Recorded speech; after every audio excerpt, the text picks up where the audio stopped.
കണ്ണൂർ പാലക്കോട് മണ്ണിടിച്ചിൽ വീടിന് പിൻഭാഗത്തേക്ക് ആണ് മണ്ണിടിഞ്ഞു വീണത്. ഇബ്രാഹിമിന്റെ വീടിന് പിൻവശത്തേക്കാണ് മണ്ണിടിഞ്ഞത്. വീടുകൾ അപകടാവസ്ഥയിലാണ്. ബെൻസൺ ബാബു ചേരുന്നുണ്ട്. ബെൻസൺ, എന്താണ് നിലവിലെ അവിടുത്തെ സ്ഥിതിഗതികൾ? മഴ ഇപ്പോഴും തുടരുന്നുണ്ടോ?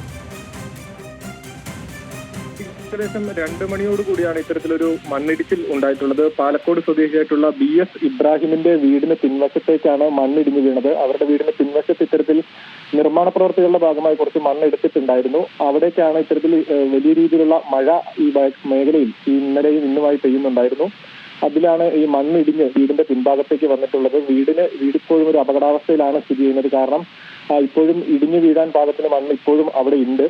അതുകൊണ്ട് അത്തരത്തിലൊരു ഭീതി ആ പ്രദേശവാസികൾക്കുണ്ട്. അതോടൊപ്പം തന്നെ ഈ അപകടം നടക്കുമ്പോൾ വീട്ടിനകത്ത് ആളുണ്ടായിരുന്നു. എന്നാൽ ആർക്കും അപകടത്തിൽ പരിക്കൊന്നും പറ്റിയിട്ടില്ല. ഈ ആളുകളെ വീട്ടിൽ നിന്നും ഇന്ന് മാറി താമസിക്കാനാണ് അധികൃതർ അറിയിച്ചിട്ടുള്ളത്. അതിന്റെ അടിസ്ഥാനത്തിൽ ആ വീട്ടുകാർ മാറി താമസിക്കുന്നുണ്ട്. മറ്റിടങ്ങളിലേക്ക്, ബന്ധുവീടുകളിലേക്ക് മാറി താമസിക്കുന്നുണ്ട്. കാരണം രാത്രി മഴ ശക്തമാവുകയാണെങ്കിൽ വീണ്ടും മണ്ണിടിയാനുള്ള ഒരു സാധ്യതയുണ്ട്. അത് പരിഗണിച്ച് ആ പ്രദേശത്ത് വീട്ടുകാരോട് ഇപ്പോൾ മാറി താമസിക്കാൻ. കണ്ണൂർ പാലക്കോട് മണ്ണിടിച്ചിൽ വീടിന് പിൻഭാഗത്തേക്ക് മണ്ണിടിഞ്ഞത്. ഇബ്രാഹിമിന്റെ വീടിന് പിൻവശത്തേക്കാണ് മണ്ണിടിഞ്ഞത്. വീടുകൾ അപകടാവസ്ഥയിലാണ്.